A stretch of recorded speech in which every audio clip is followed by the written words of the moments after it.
My boyfriend's best friend called me stupid and not sophisticated enough for him, so I turned the tables and ruined her PhD career in 1 week. I had been dating Ethan for 3 years, and everything was going fine. We met on game night. Both aerospace engineers enjoyed hiking and films. I worked in a research lab creating satellite components, and he conducted consulting for aviation firms. We had this comfortable rhythm of cooking together, chatting about our work, helping each other with challenges, and simply enjoying each other's thoughts. Then Ethan met with his high school classmate Olivia during a reunion. She was pursuing a doctorate in theoretical physics and instantly began joining our hangouts. At first I attempted to be friendly. I'd ask her questions about quantum physics because I was truly interested. But she'd respond as if she were explaining to a 5-year-old, then turn to Ethan and say, "Wasn't it cute how I tried to understand?" Ethan would chuckle, but I observed she only did it while he was watching. When we went out to dinner, she'd shift the discussion to her study, then apologize for boring me with clever people stuff. I hold 1 master's degree. One night, we went to trivia, and the theme was space exploration. I answered every question correctly since that is my job. Olivia informed Ethan that I probably merely remembered information without understanding them. Ethan agreed and suggested we give other teams a chance. I let it go, but I noticed Ethan questioning things he'd never done before. When I fixed our router, he inquired whether I was sure what I was doing or if I was simply fortunate. When I helped him optimize code for his project, he validated it with Olivia. She informed him there were mistakes. There weren't. The breaking point was Ethan's workplace party. I'm discussing propulsion systems with his supervisor when Olivia steps in and introduces herself as Ethan's girlfriend, a lab technician. The supervisor assumed I was the engineer who wrote the study on heat management. Olivia chuckled and said it must be someone else with my name because the arithmetic on that paper was rather sophisticated. I corrected her, but she had already pulled Ethan away.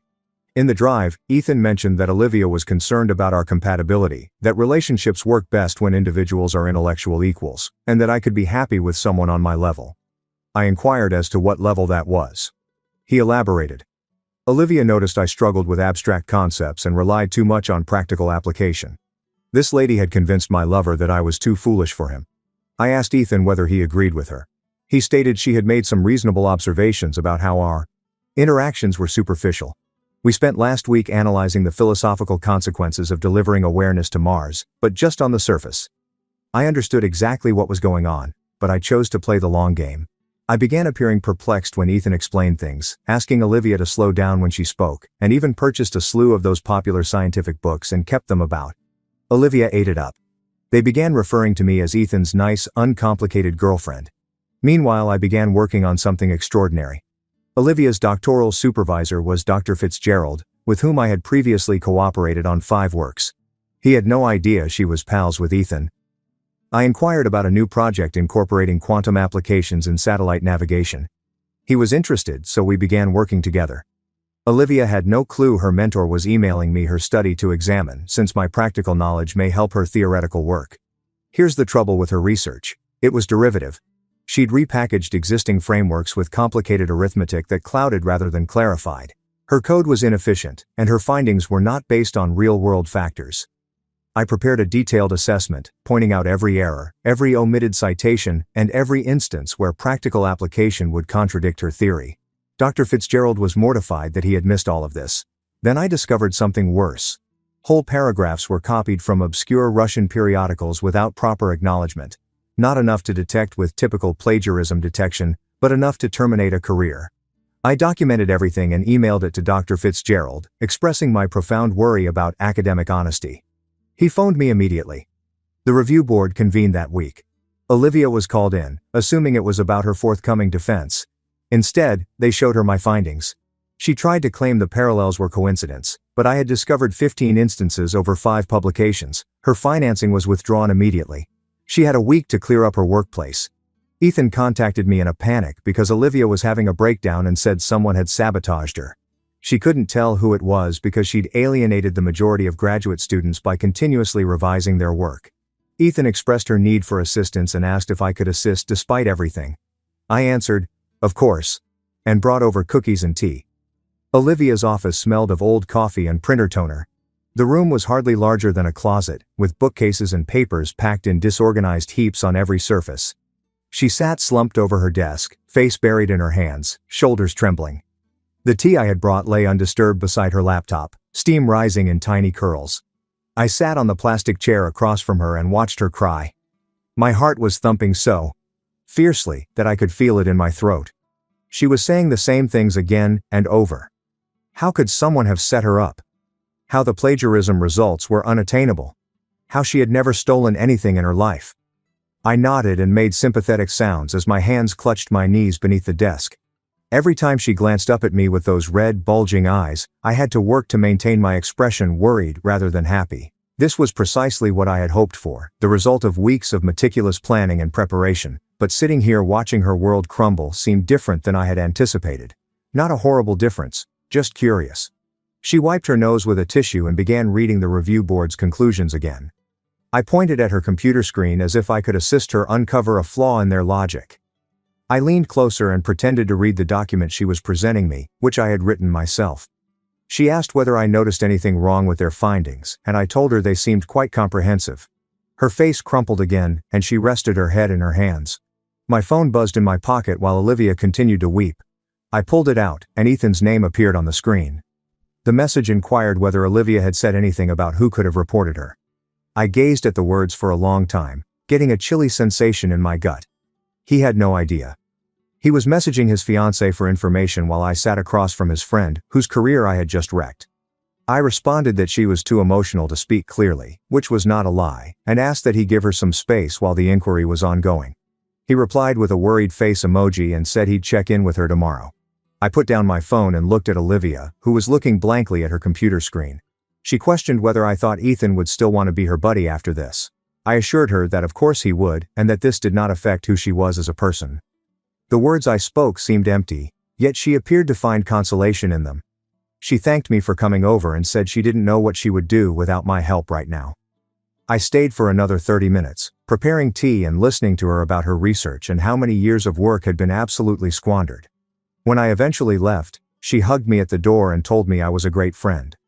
The following week went in a strange haze.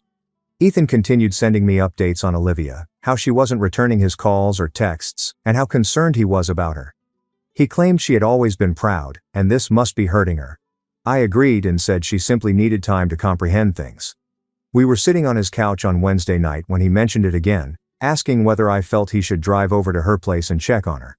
I warned him it may make matters worse, and that she was probably too humiliated to face anyone from her previous life right now. He nodded but continued checking his phone, as if she might suddenly react. On Thursday, he inquired if I had heard from her, to which I replied, no. Friday, he wondered aloud whether he should have seen the clues that something was amiss with her study. I bit my tongue and informed him that he was not a theoretical physicist, therefore he couldn't have known. He seems relieved by this and dismissed the issue. By Saturday, he was frequently asking me whether I believed she'd be all right, if academic fraud was something that could be recovered from, if her career was truly ended, or if she could start over again. I had to sit there and pretend I was equally worried about her well-being, nodding and saying encouraging things, all while feeling a strange combination of triumph and guilt. The guilt astonished me. I expected to be completely satisfied, but I kept picturing her face in that small office. The way her hands shook when she presented me the review board's conclusions. Monday morning, I returned to the research lab and attempted to concentrate on my actual task. Julia spotted me in the break room at 10 o'clock, pouring my third cup of coffee. She leaned on the counter, asking whether I was all right. I assured her that everything was all right, but she continued to gaze at me with anxiety. She remarked I appeared different recently, more confident, but also more guarded, as if I was holding something back. I brushed it off, explaining that work had been tough.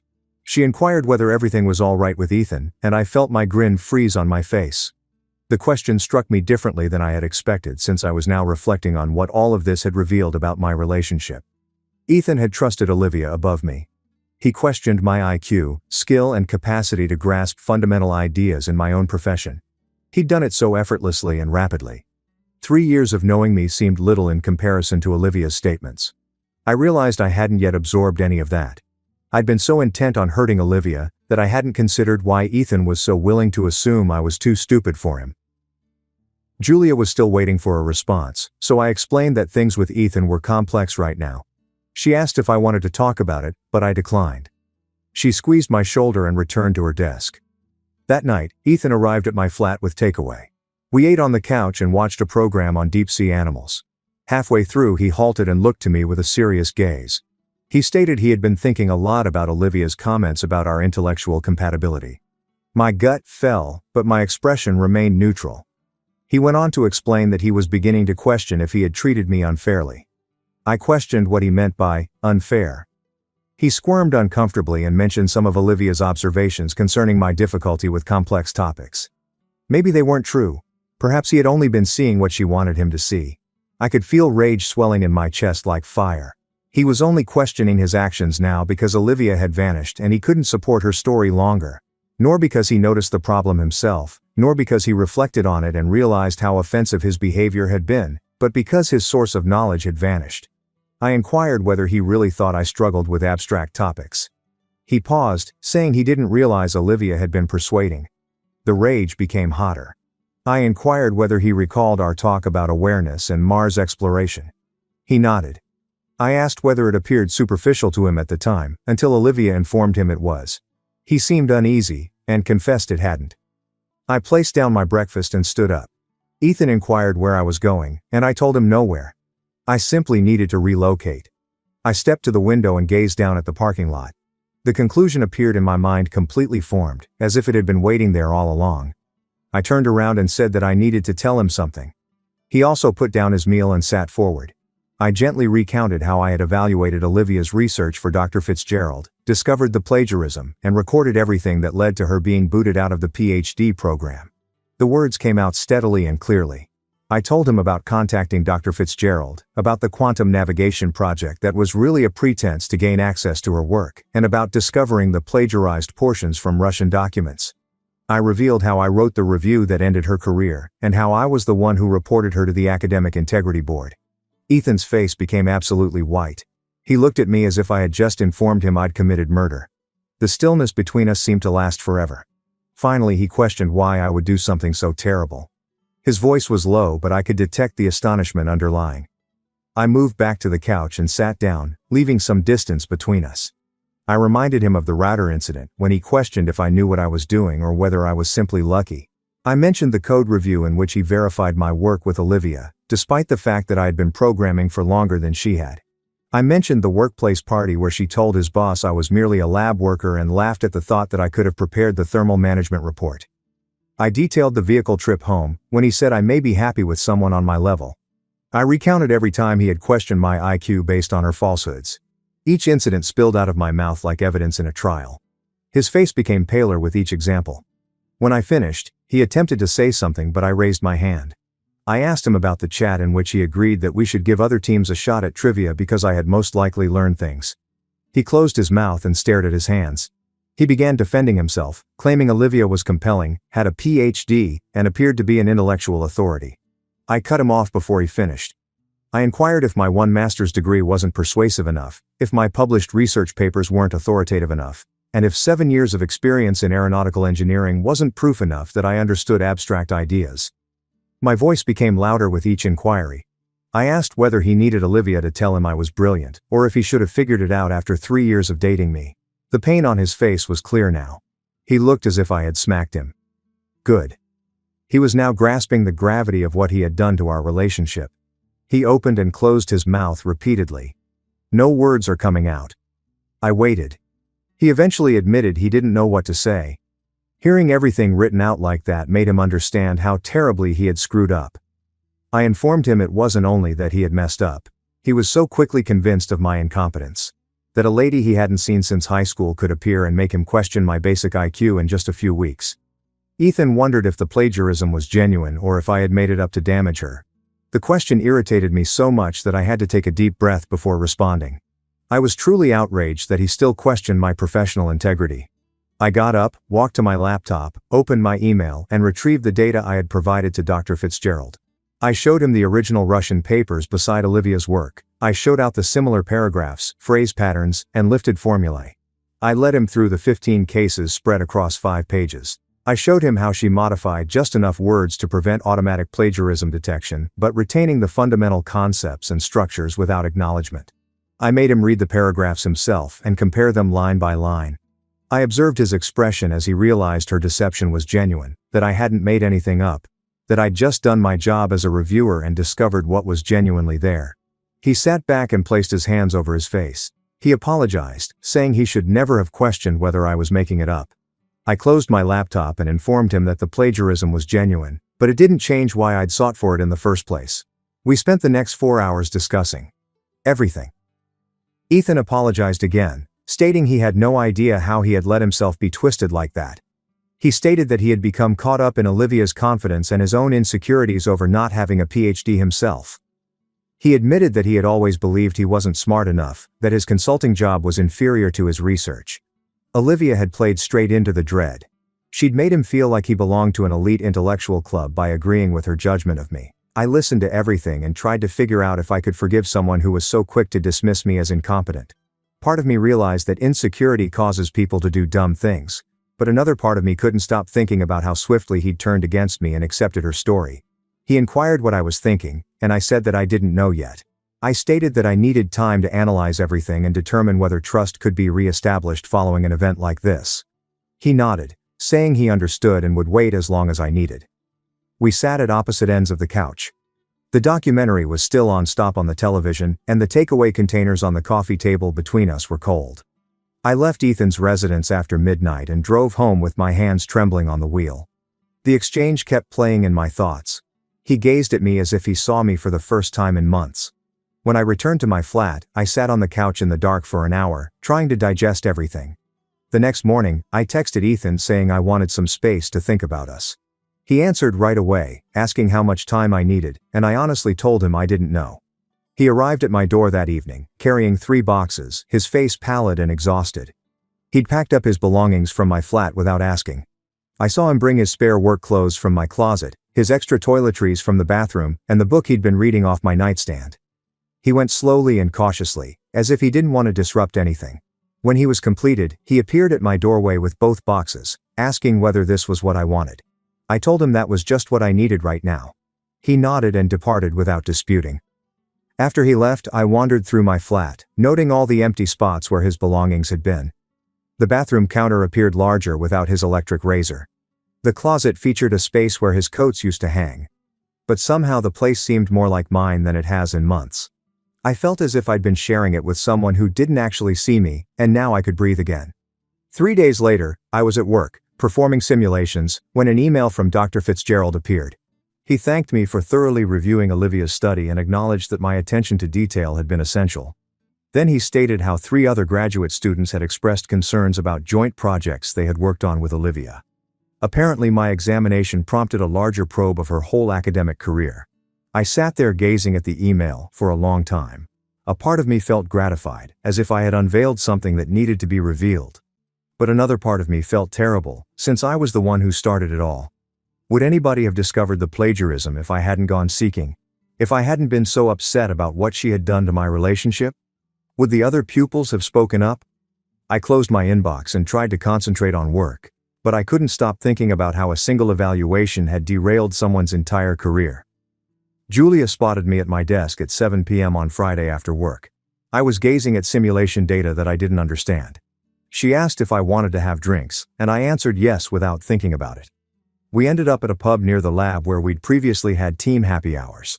Julia inquired about what was going on since I had been acting strangely all week. I hadn't intended to tell anyone the entire tale, but it all spilled out. Olivia's undermining of me, Ethan's belief in her, discovering the plagiarism, doing the academic probe, everything. I anticipated Julia to be startled or even criticize me for what I had done. Instead, she listened carefully, and then stated that I had not manufactured anything, but had just highlighted fraud that would have been uncovered soon. She pointed out that Olivia's behavior of me had been its own form of sabotage, attempting to ruin both my relationship and my boyfriend's respect for my career. Julia said that if the plagiarism was true, Olivia had done it to herself, and that I had just discovered it. Hearing someone else say it helped me feel slightly better about the situation. The next Tuesday, Ethan contacted to see if we could chat again. He explained that he had been thinking a lot about his actions and understood the problem was not only about Olivia. He acknowledged he'd always been frightened by my practical talents and hands-on experience. That vulnerability made him vulnerable when someone came along and said that theoretical knowledge was greater. He stated he'd want to discuss more if I was willing. I gazed at the text for an hour before answering. Part of me wanted to dismiss it and go on, but another part needed to know how we got here. I agreed to meet him for coffee on Saturday. When I arrived at the coffee shop, Ethan was already seated at a corner table. He had a notepad in front of him, which seemed odd. After we had ordered, he slipped the notepad over to me. He jotted down a note of every time he'd questioned my IQ or ability during the previous 7 months. There were many more examples than I realized. He'd asked me whether I was certain about anything technical. He occasionally double-checked my work. Conversations in which he explained what I already understood. Some of them I had entirely forgotten about since they appeared little at the time. But seeing them all written down together revealed a pattern that had begun long before Olivia arrived. She had not caused the situation. She simply made things worse. I went over the entire list, feeling the anguish and rage rise up again. Ethan watched me and said nothing till I finished. Then he asked whether I believed we could repair it, or if the damage was too severe. We spent the next 4 hours discussing our relationship foundation and if it had ever been as strong as I had imagined. Ethan said that he had major insecurity concerns about not having a PhD and conducting consulting rather than research. He stated that he had always been concerned that he was not as intelligent as others who worked in theoretical fields. Olivia's discourse about esoteric notions and quantum physics made him feel like he was part of an intellectual club. Agreeing with her evaluation of me was a method for him to demonstrate that he belonged there. I told him that was a bad reason to undervalue someone he purportedly loved. He agreed and stated that he understood it was wrong and that he wanted to concentrate on trusting his own experiences with people rather than simply believing whoever sounded the most confident or had the most credentials. I questioned if he truly believed he could change that tendency, which appeared to be firmly ingrained. He replied he didn't know, but he wanted to try if I was willing to give him the opportunity. I told him I needed more time to consider if I could trust him again after this, whether the fact that he was so quickly convinced I was inept was something I could overcome. We left the coffee shop without making a choice regarding our future. That week, I kept reflecting on everything and decided I needed an outside opinion from someone who knew the professional aspect of what I'd done. I emailed Michael Jacobs, a former graduate school lecturer with whom I had maintained in touch. I outlined the scenario, how I discovered Olivia's plagiarism when assessing her work for Dr. Fitzgerald, and inquired about the ethics involved. Michael called me the next day rather than responding via email. He listened to the entire tale before saying something that astonished me. He emphasized that exposing academic fraud was an ethical responsibility for anybody who detected it. That regardless of my personal motives for scrutinizing Olivia's work, discovering and reporting plagiarism was the correct thing to do. He stated that the academic system depends on people being honest about these issues. If I had discovered the scam but not reported it, it would have been an ethical issue. My reasons for studying her research in the first place did not alter the reality that what I discovered was true and needed to be addressed.